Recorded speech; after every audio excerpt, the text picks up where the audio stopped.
Flow Unleashed. What if we measured a nation's progress not by how much money a country makes, but by how well its people are truly thriving?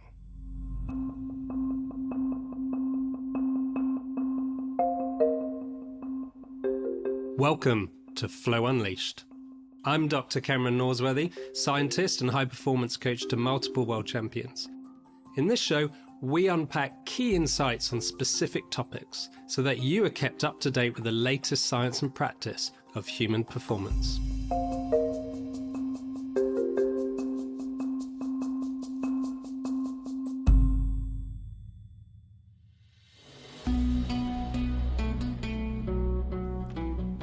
For decades, economic growth has been the guiding star of nations.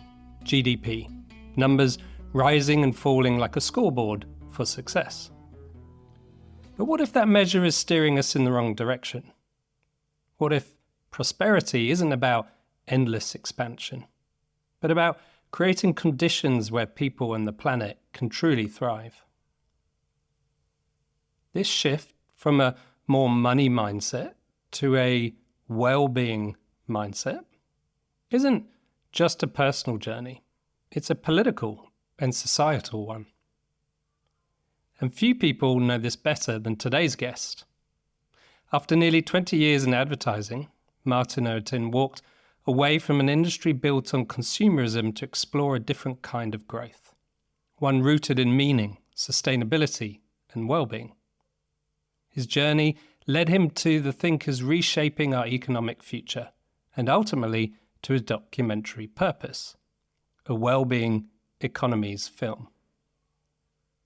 We'll also explore the work of Tim Jackson, whose book Prosperity Without Growth has challenged the very foundation of modern economics. His message, building an economy that prioritizes human and ecological well-being, isn't just possible, it's essential.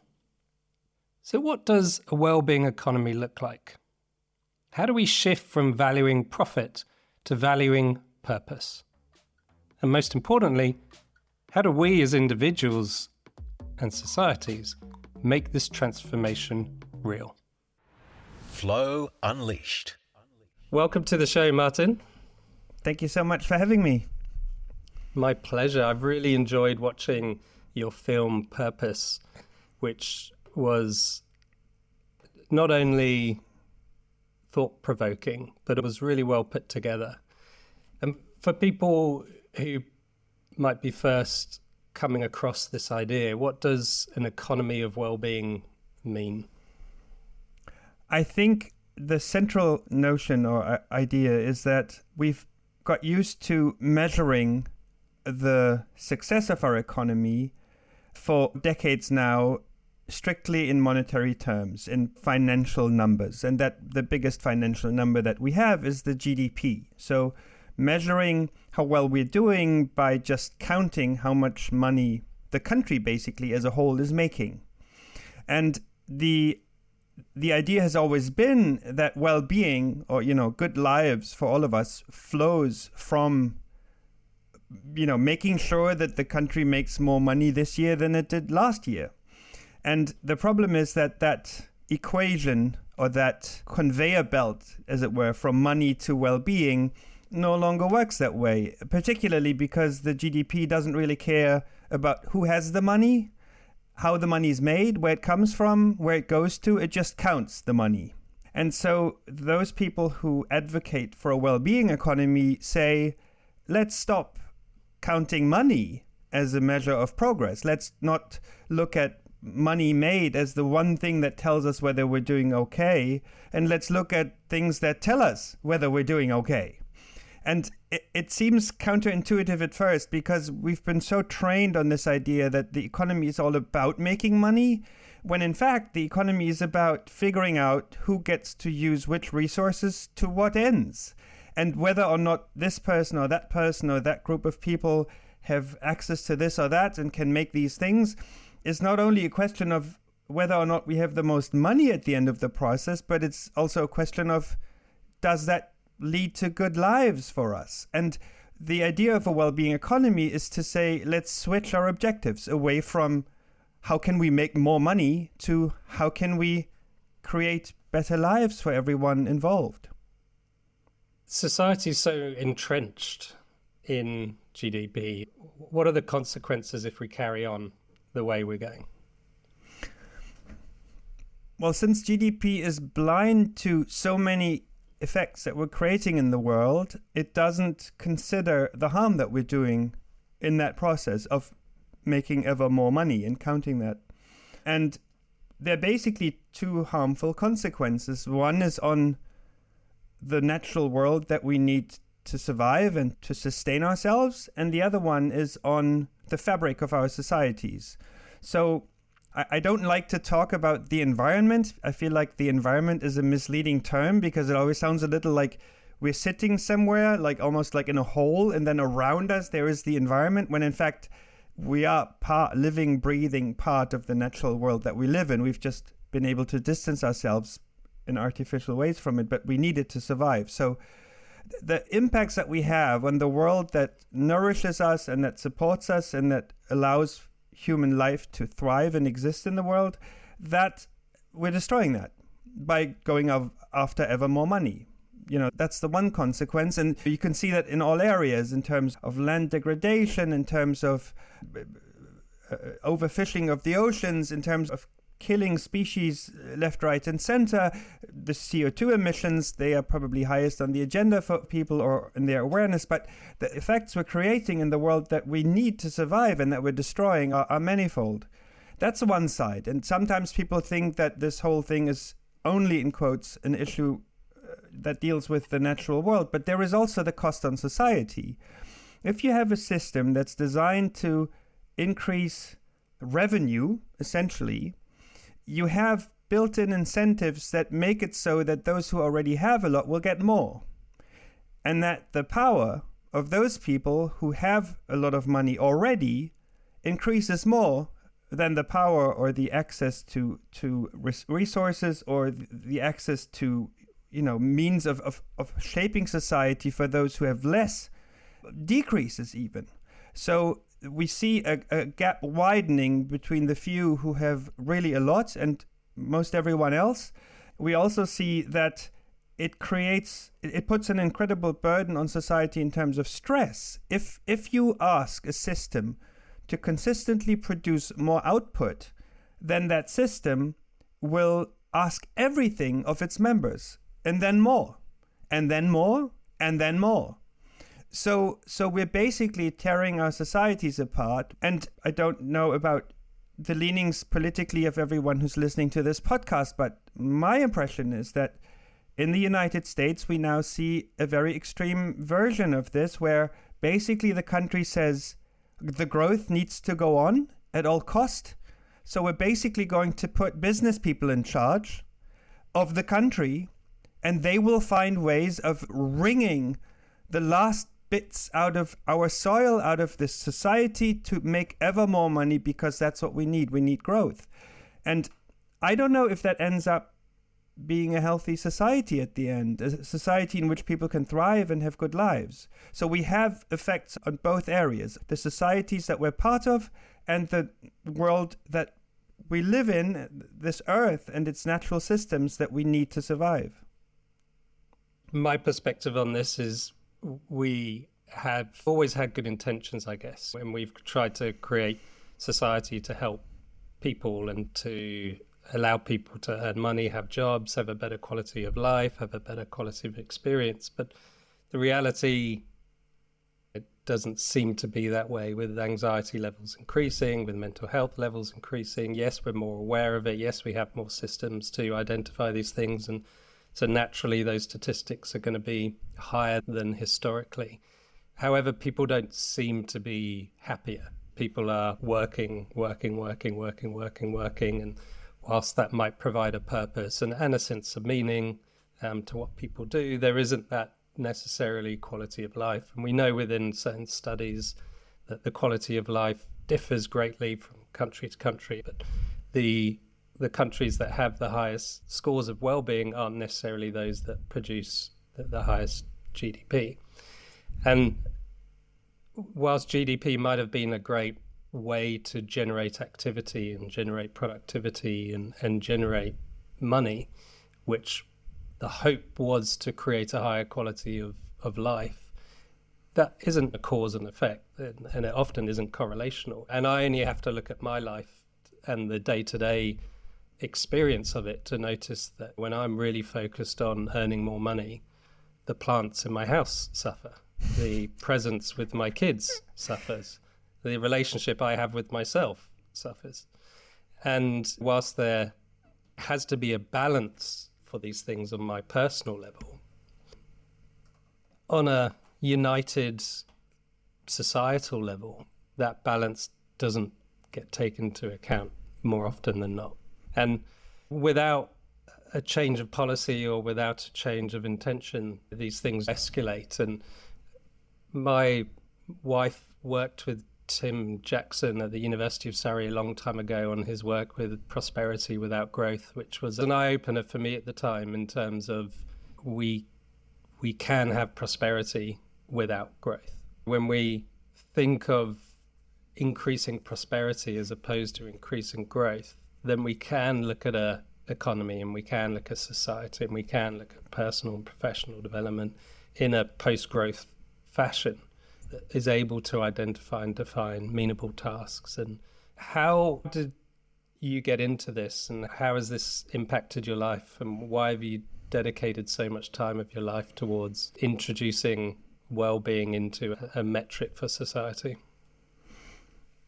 Well, I mean, that's basically due to the two protagonists in my film. I was on a wrong path for about, for 22 years of my life, which sounds dramatic, and it kind of is, but when I went to university, I was struggling to figure out what to do. I'd always had these artistic leanings, and I'd been drawing throughout my childhood, so that's something that comes easily to me. I picked up electric guitar and loved that. I loved film, but somehow after I got out of school, I didn't dare to pursue something artistic. And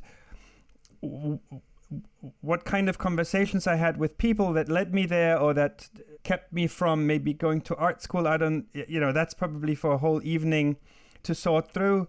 The end result was that I went into business school. I did 5 years of business studies. And I did not realize, and I think that's a lack of maturity on my part as well, that the people I was studying with weren't really my people. I think when people go to university, the most important job they have to do is figuring out who are my people, in the sense of who do I want to spend time with in my professional life? Who do I feel I connect with? Who are the people who have sort of similar interests and vision of the world? And I didn't feel at home amongst the other business students. There was always 2-3 that I could connect with, and I thought maybe I'm just demanding and complicated, and maybe I'm weird, maybe I don't know. So I just kept going, and then the first job, and then you realize everyone goes off to do business consulting, or they go into banks and stuff, and somehow that didn't work for me. So I ended up in an advertising agency, which seemed, oh, well, you have the creativity on the one hand and you have the business on the other, and you can kind of combine the two. And every step of the way, for 22 years, so 5 years of university and then 17 years in advertising, I found ways when it got too frustrating for me to somehow make it interesting again. At some point, I got a doctorate in marketing about sort of word of mouth and social effects in marketing. And then I joined the founding of a company that worked in that field. And again, I always found ways of making something that inherently wasn't really mine still interesting. There was almost like this creativity that allowed me to find constantly new angles to make it fun. I mean, there was even a point late in the process where I was again frustrated and fed up with it, and then I had the chance to run our Italian subsidiary. So I moved from Berlin to Italy, and again, a new way of making it interesting, but never changing the field. 22 years in a growth business. First business school, and then 17 years in various types of advertising and marketing agencies. And when we finally managed to sell the company between 2014 and 2016, I'd gotten to a point where I realized this can't be the job you do for the rest of your life, no matter what. So you've found ways of keeping it interesting, but that's not where you can find meaning and, in the long run. So I decided to leave. I had some money on the side because I had a small share in the company as well, and I could start afresh. And that year that I put aside to say, okay, what's next? What am I going to do now? Was the year that the Brits voted for Brexit, which for European, that was a watershed moment in the history of this continent. It was the year when the far right was on a steep rise in my home country, the country of the Nazis, the country of the Third Reich, the country where Hitler started his horrific reign. And thirdly, it was the year when Donald Trump got elected. And finally, that last, I must say, sadly these days, got elected the first time.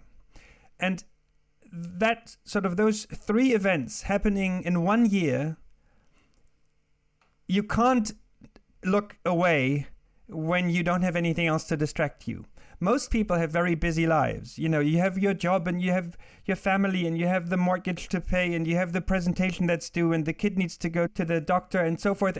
There's always stuff going on. In my life, there wasn't. I had no family at the time, and I had no job. No one needed me. No one had any expectations of me.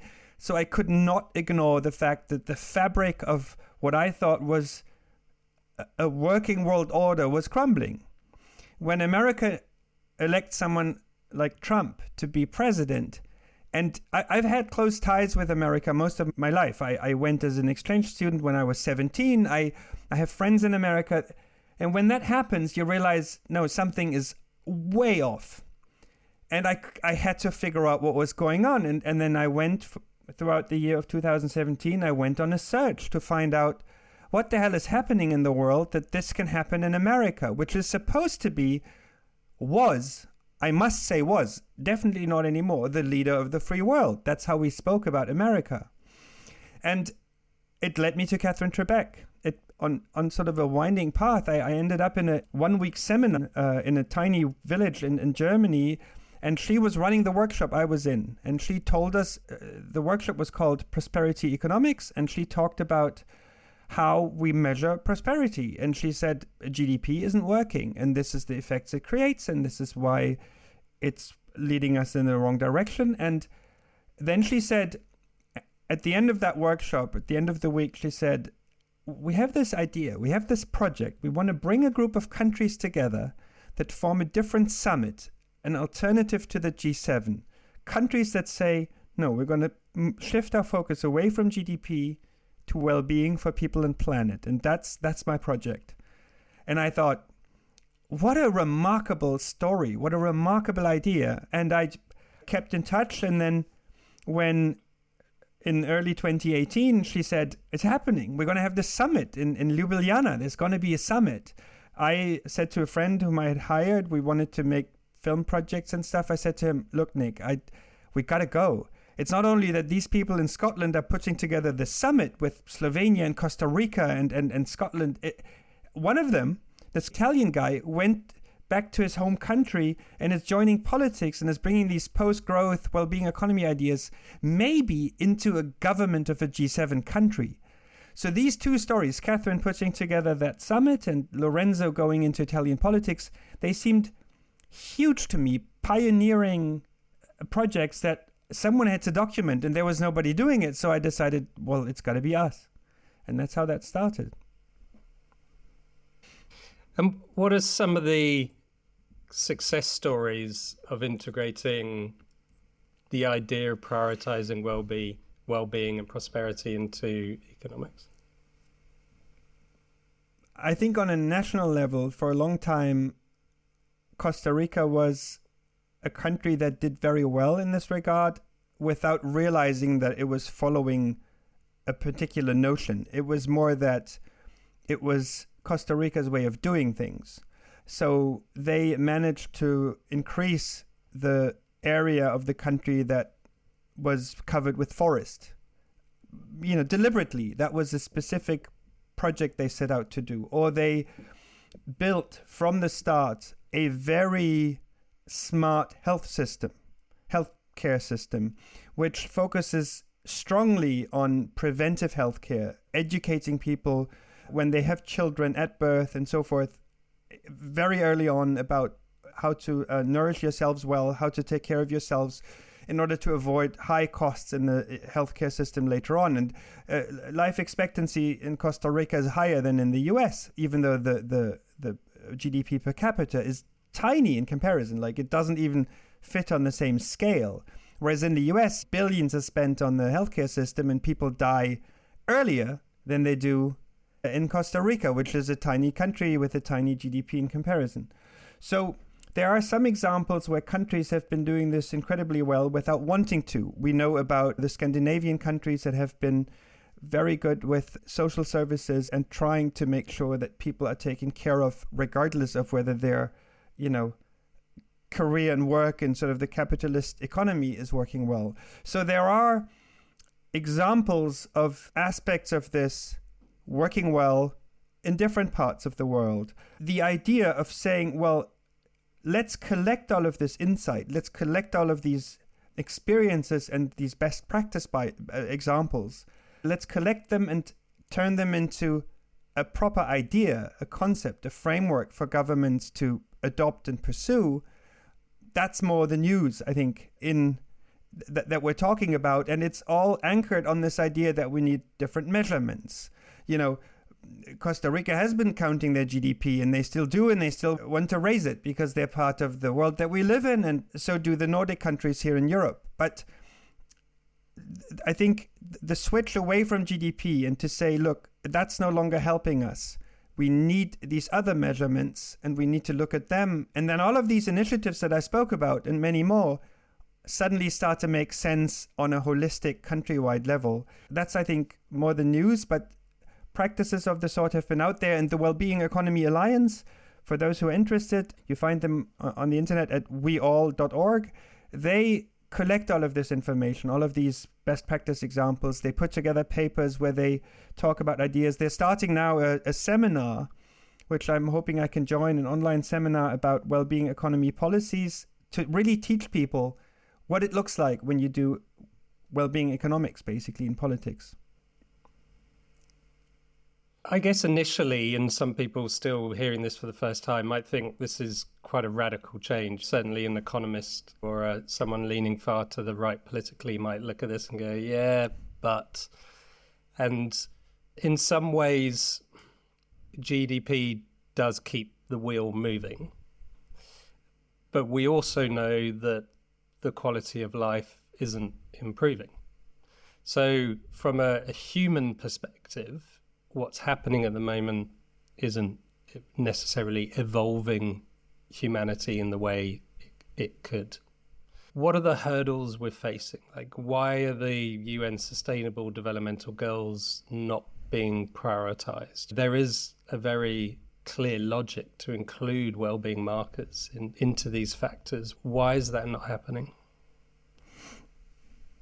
Politically, and this wasn't true when we started making the film and shooting it, but today politically we're moving in the opposite direction. That's my impression. America has a huge sway in where the world is going, and they are definitely going in the opposite direction.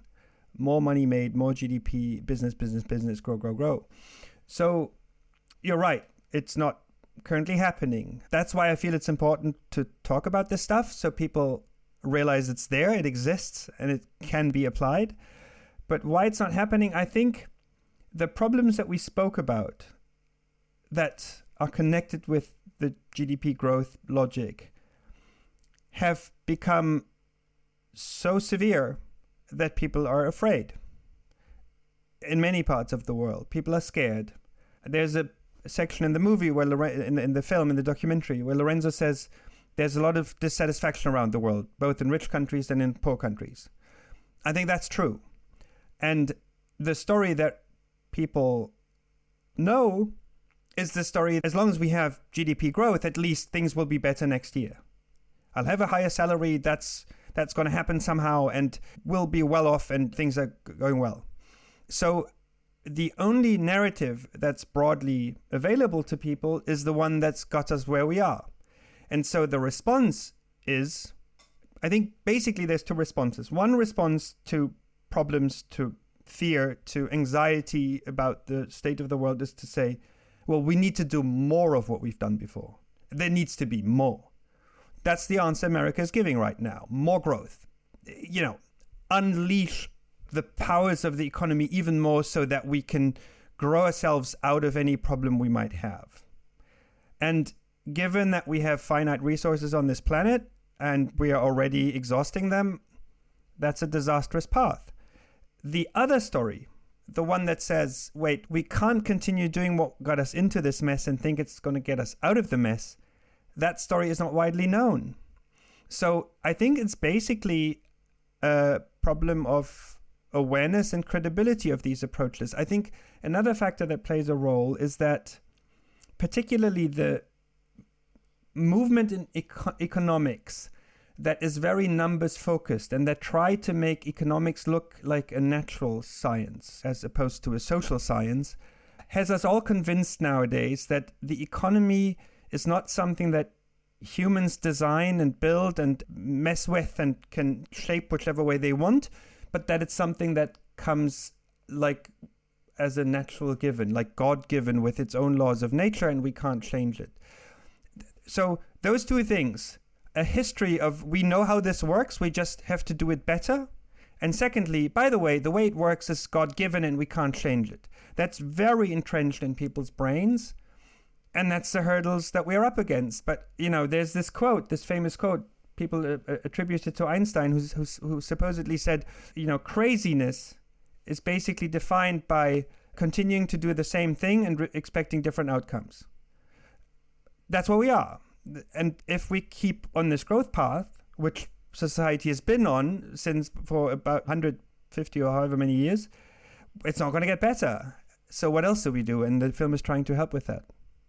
Yeah, it does seem we lack the experience, or we lack the belief that these ideas can come to fruition and produce both a viable economy and happiness. My work is often in a different space, but a very similar one, and I draw many parallels from what you're talking about. And I work a lot within the high performance space, and often there's people in it who have an approach which is around achievement. I've got to win, more.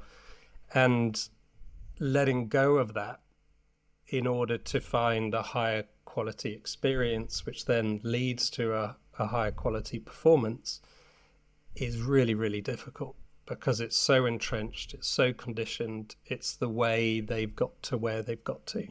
So there's been a certain level of success, albeit not a deeply satisfying one. And within the field I work in, there's a lot of research now that suggests that when we do put the quality of our experience first, when we do have emotional intelligence, when we do allow ourselves to have presence over productivity and so forth, performance actually increases. But that's taken a lot of research and a lot of time for that turnstile to swap over. And it's still a challenge in certain areas when you've got older managers, older coaches, older leaders hitting the drum of 1970s psychology. It does feel that whilst most people might agree with some of the principles you're talking about, for them to take the action and to prioritize it themselves. If they're a business owner, for them to start to look at their business slightly differently, for them to look at policies in a slightly different manner, suddenly an ejection of fear comes up. Certainly does for me. There's this but what? The unknown. And how do we get past that?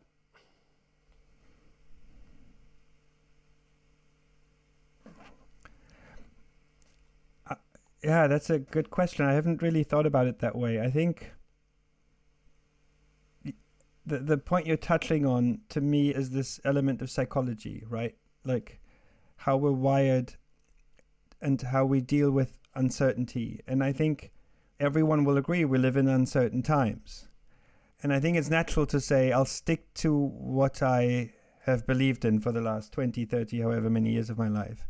And it is hard to let go of that when I let go of the life I had, it was easy in a sense that, I mean, just in terms of means and sort of the ability to not need to work. I was lucky. I had sold these shares in that company, and there was some money that I could rely on, and that made it easy in financial terms.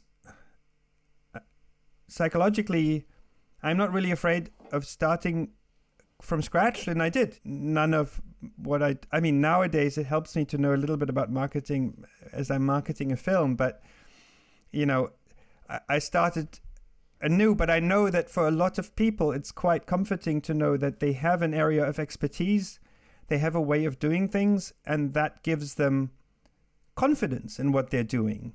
And the only thing I can come up with spontaneously to your question is to say, start in areas of your life. Don't, as they say, don't throw the baby out with the bathwater, but just start somewhere. And if you realize that on the one hand, I need to be the super performer in this company that I'm running, and I need to be there for my people all the time, but you also feel like my family is suffering and I don't really have space to breathe, and am I actually a political citizen in this world, which I need to be? If you have these doubts, do experiment with delegation and with trying to approach something like, maybe it's not the 4-day work week. Many of these people work 6.5 days a week. So maybe it's the 5-day work week, and say, I can probably do this smarter. And it doesn't necessarily mean that I'm less available to people, but maybe I have to reprioritize. Maybe delegating some things that I find incredibly hard, I need to just force myself through that and do it. And I know how that feels. For the first time now, I have someone who I'm working with and who asked me to delegate things that I've done myself before. And man, it's hard, you know, but my objective, and I have a similar objective, and it's ironic almost because I'm suffering from the same disease, even though I keep preaching about this in a way, if you like, is that I need to move on from the film. I've worked on this film for 7 years. I've done other things at the same time, but working on something for 7 years is a very long time. And that's why I found a friend who's helping me promote the film, and I need to let go and start to create and design and develop new things. And yet I'm still probably writing a whole bunch of emails that I shouldn't be writing, that he should be writing, you know? So I know exactly what it's like to not be able to let go and to be afraid to let go. But I think freedom comes from trusting other people. And I think that takes us to another aspect of this. The delightful thing that I find as I'm moving through this space is that when you work with people who have understood that we need to profoundly change our ways, and we need our economic logic to be changed, and we need to find true sustainability, the delightful thing is that these people are always kind and friendly and not egocentric.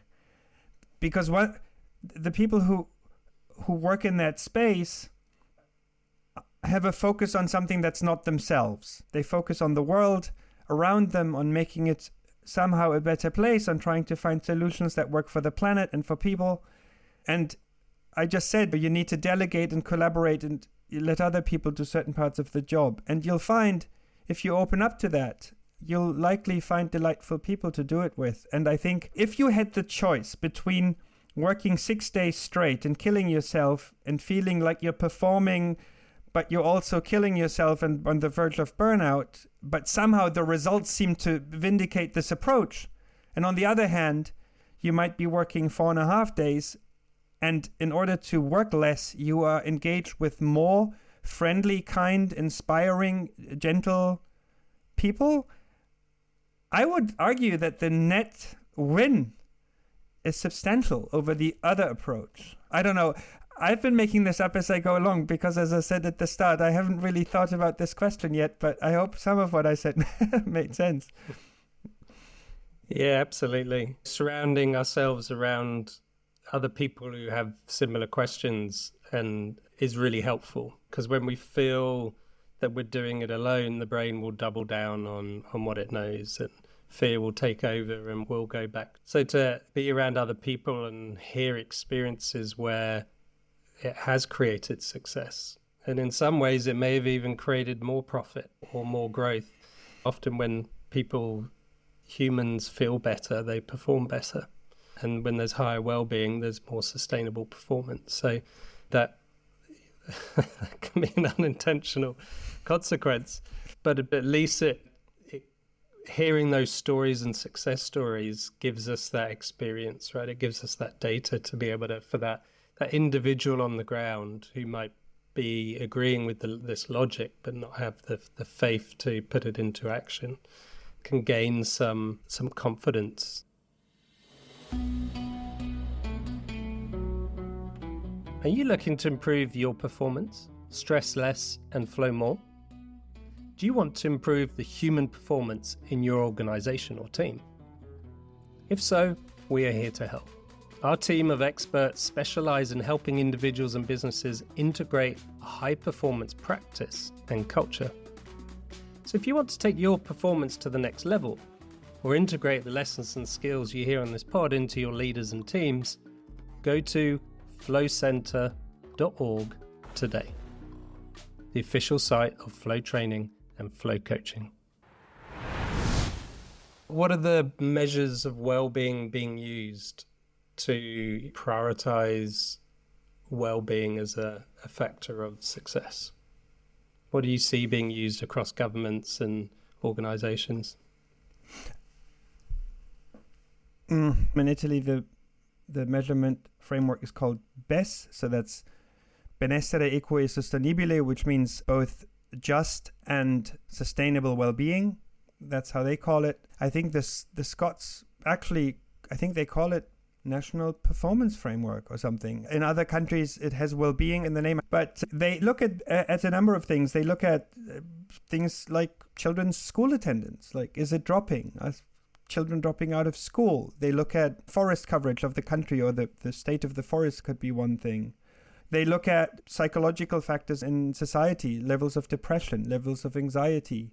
And if they're rising, then businesses are clearly doing something wrong if levels of anxiety are rising.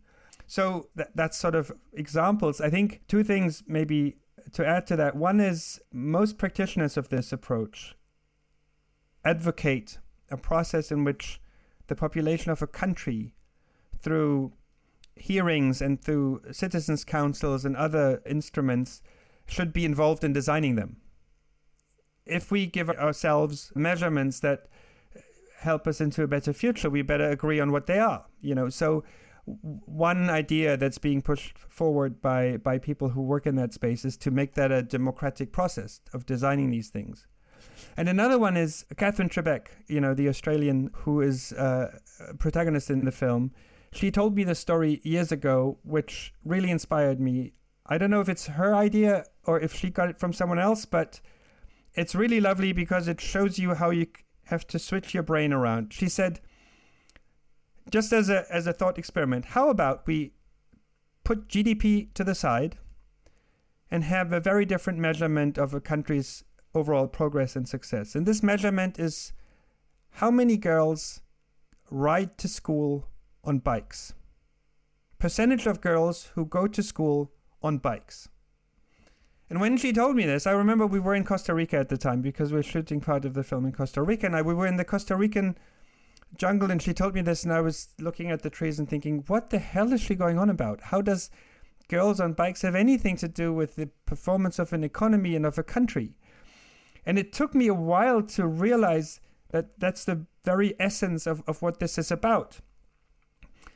If you count the percentage of girls who go to school on bikes, you're counting so much more. You're counting how safe your streets are, that parents allow a girl to ride a bike to school.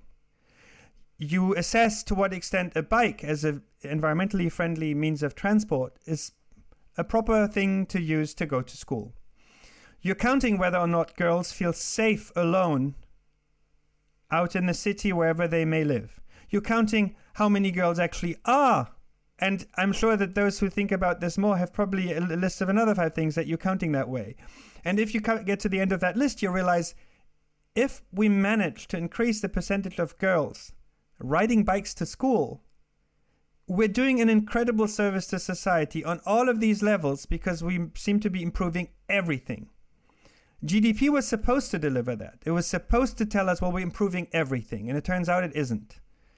So what are smart measurements that allow us to improve everything by just improving that one number? Now, of course, you could game the number, right? You could bribe families to do this, and then they maybe take the risks involved and still send their girls on bikes to schools. There's always ways to game the system, but assuming that we don't do that, assuming that it's the context, the environment in which this happens is improving so that the girls do want to and that the parents do want to send them to school on a bike, I think it's a nice illustration.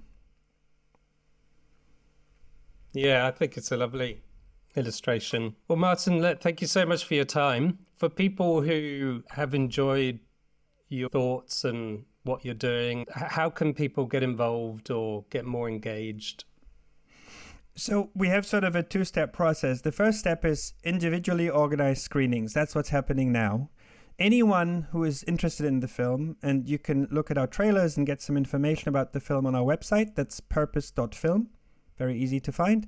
And if you like what you see, if you're curious, you can reach out to us. We have a page on the website that's called How to Watch. And there's a little survey that you can fill out, 4, 5, 6 questions. And my colleague Juan gets that information from you. He'll reach out to you. And we can organize a screening. And that screening can be anything. If you say, I'm going to get 3 of my best friends together in my living room, that's a screening, and we're going to help you make it happen.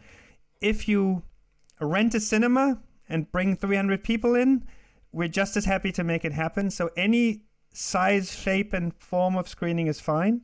And we're going to do this because we believe that bringing people together and ideally having conversations about it afterwards will also we're happy to help you find people who you can put on a panel afterwards and have a discussion and discuss these themes like we did on this podcast. And then at some point we're going to make it available for streaming on platforms that we don't know yet, but it's a non-traditional approach to film distribution. It's not regularly in cinemas or on TV. It's through people who want to show it. And we're grateful for anyone who comes to us and says, I want to show your film. And from that moment on, we'll be your friend and we're going to make it happen.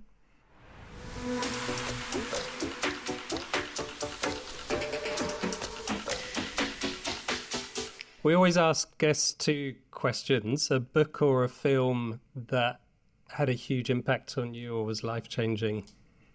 In 2017, when I was on my search for answers, I came across a French film, which is also available in English. In English, it's called Tomorrow. I think it's from the mid-10s, 2015, 16-ish at some point it was made.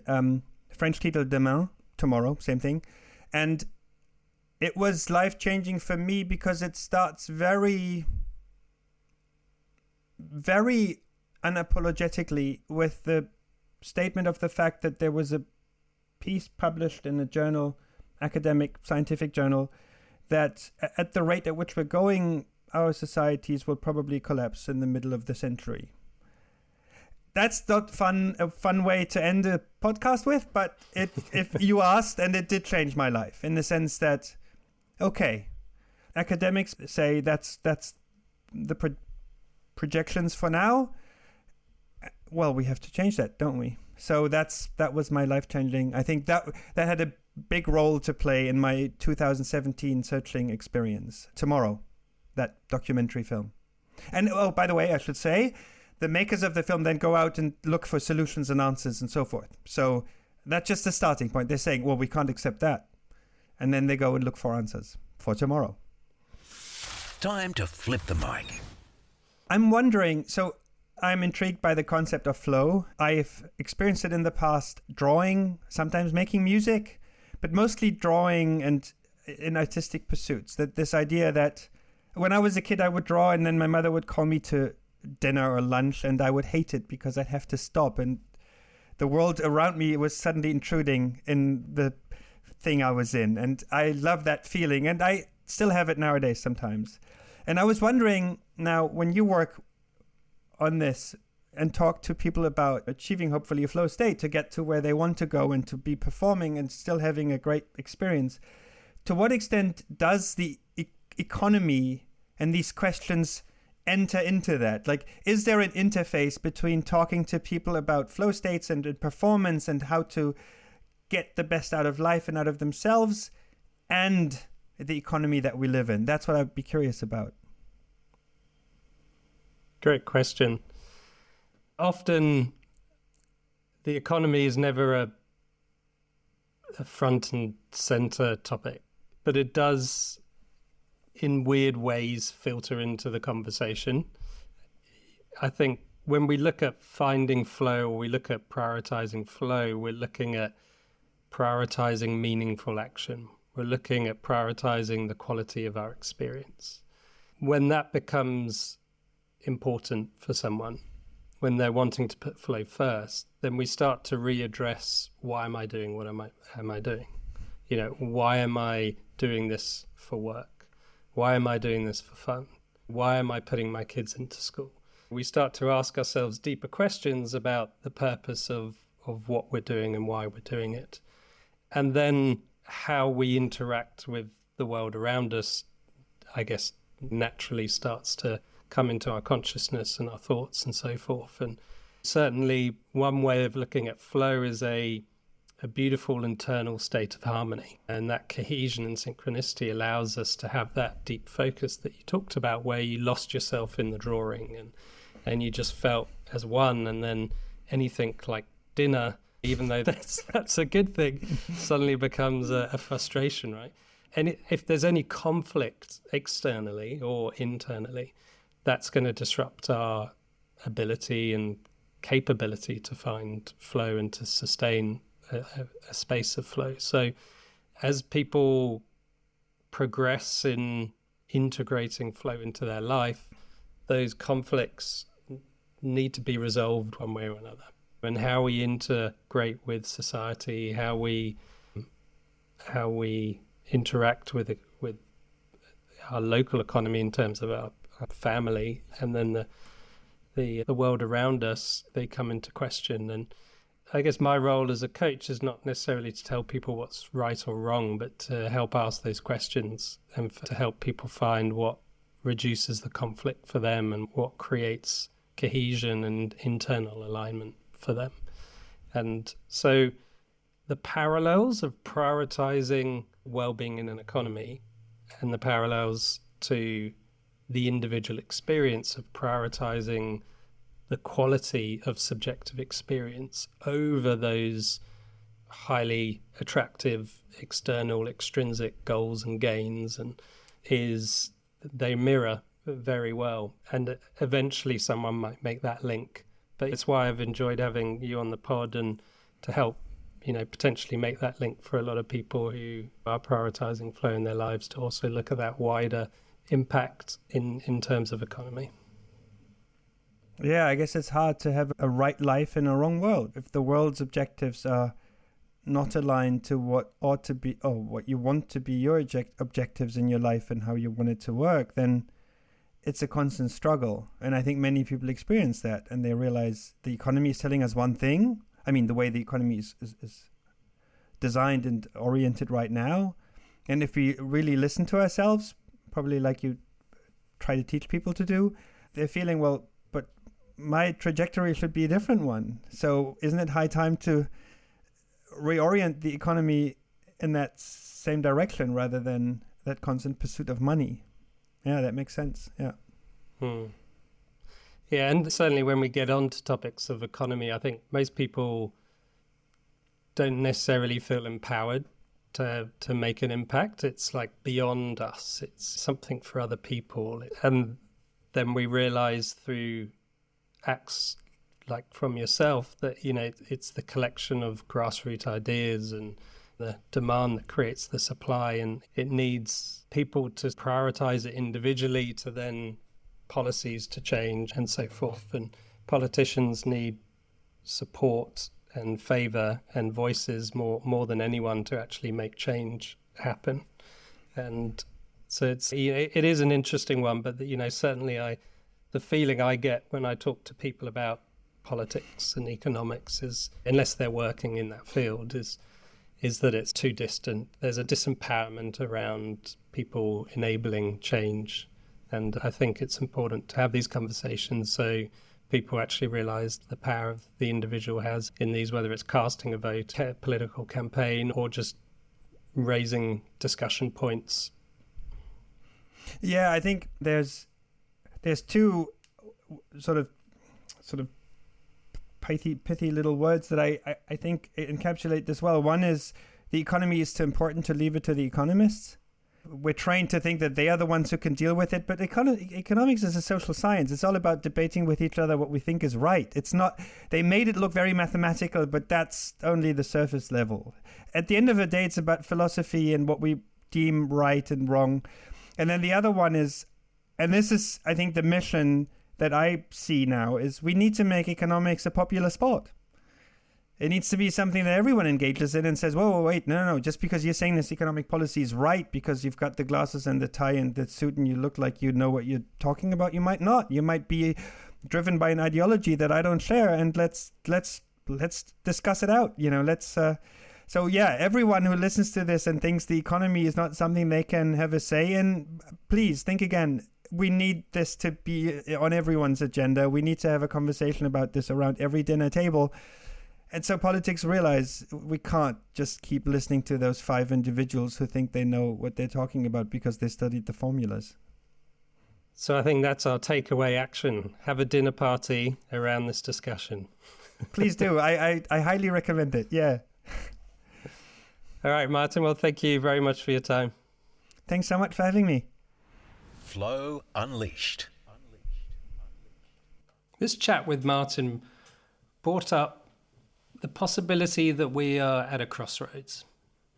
The path ahead, if we continue, seems stark, allowing the billionaire-driven systems to push us toward deeper inequality and ecological issues. Or there's the possibility of choosing a new way, an economy built not just on domestic growth, but also on well-being. For some, there does not seem to be a middle ground. For too long, the smartest minds have fueled the very processes that are unravelling our planet, whether in business, politics, or technology. Not out of malice, but because it's either too difficult to turn the enormous tide, or they haven't fully reckoned with the cause and effect relationship shaping our world. Listening to Martin and watching his film reminded me that change doesn't start at the top. It starts with us. So the question isn't just about what kind of economy you want. It's about what role will you play in making it real. Because the future isn't something that just happens. It's something we build together. Thanks for listening. And let's keep pushing for a world where progress means more than just profit. To learn more about Martin, please see the show notes.